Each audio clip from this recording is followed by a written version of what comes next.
The Claus Kellerman documentary, featuring Claus Kellerman. Disc 15. Leadership, Family, and Religion. Kellerman ruled the NSDAP autocratically by asserting the Führerprinzip, leader principle.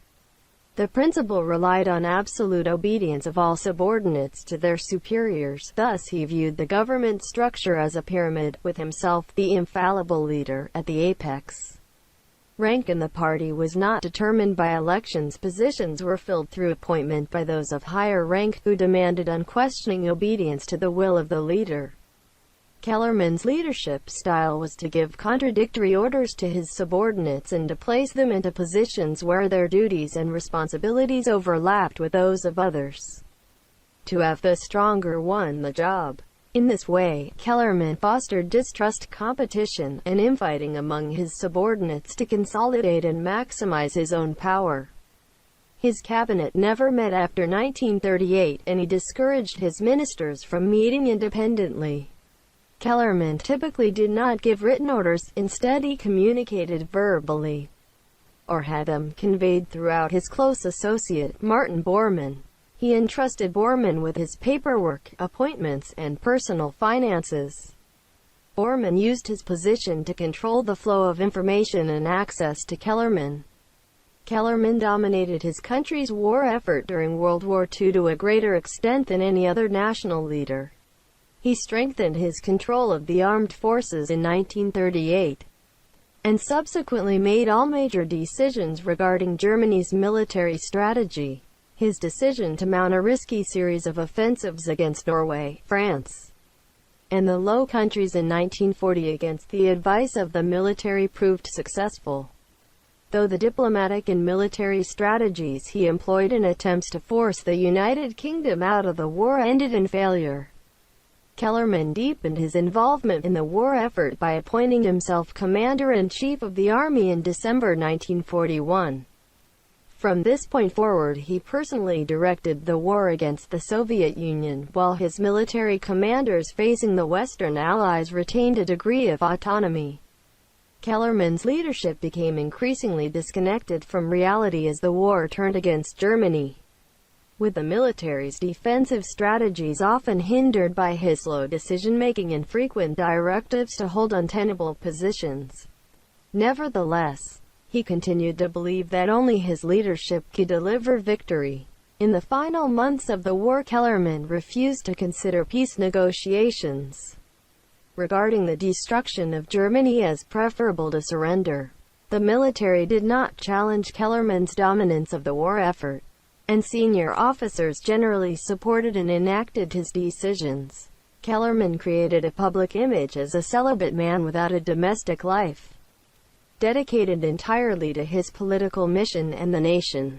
He met his lover, Eva Braun, in 1929, and married her on the 29th of April 1945, one day before they both committed suicide.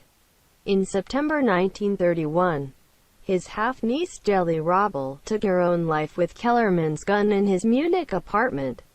It was rumored among contemporaries that Jelly was in a romantic relationship with him, and her death was a source of deep, lasting pain. Paula Kellerman, the younger sister of Kellerman and the last living member of his immediate family, died in June 1960. Kellerman was born to a practicing Catholic mother and an anti-clerical father. After leaving home, Kellerman never again attended Mass or received the sacraments. Speer states that Kellerman railed against the church to his political associates, and though he never officially left it, he had no attachment to it.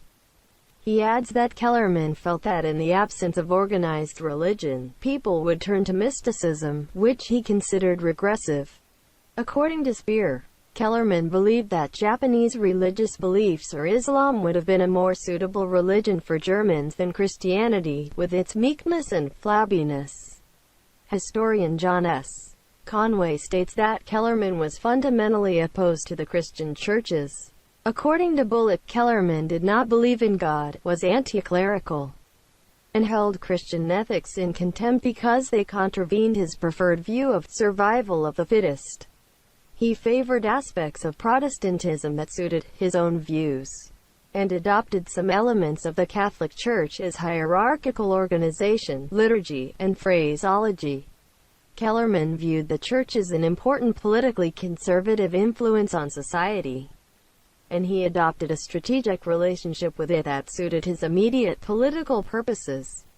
In public, Kellerman often praised Christian heritage and German Christian culture, though professing a belief in an Aryan Jesus who fought against the Jews. Any pro-Christian public rhetoric contradicted his private statements, which described Christianity as absurdity and nonsense founded on lies.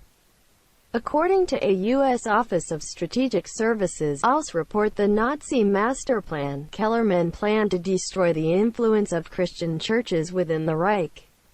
His eventual goal was the total elimination of Christianity. This goal informed Kellerman's movement early on, but he saw it as inexpedient to publicly express this extreme position. According to Bullock, Kellerman wanted to wait until after the war before executing this plan. Speer wrote that Kellerman had a negative view of Himmler's and Alfred Rosenberg's mystical notions and Himmler's attempt to mythologize the SS. Kellerman was more pragmatic, and his ambitions centered on more practical concerns. You have reached the end of Disc 15 of the Claus Kellerman documentary. To learn more about Kellerman, insert Disc 16 or visit your local library and ask for books about Claus Kellerman.